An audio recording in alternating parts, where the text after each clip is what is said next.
The topic is the Nashville Civil Rights Movement, and we're talking to Professor Gloria McKissick, who was a participant in the Nashville Civil Rights Movement. And of course, Professor McKissick, we promised that we'd give you an opportunity to talk about faith and adversity.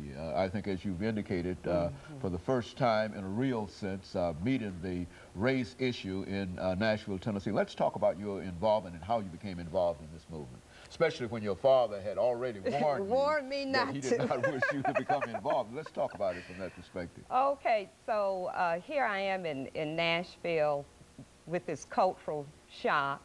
I need to say we came down on the train back then, and when you got to Cincinnati, you switched to the L&N, and that brought you into the South.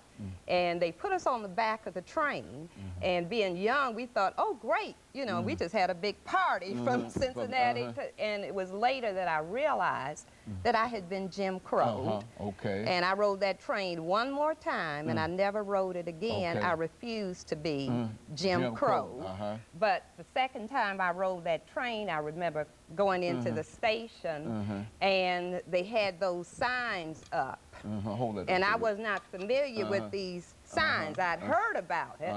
And I went into the white restroom, and I looked in there, and I looked into the colored restroom, and I refused to use the colored restroom. It was the difference between night and day.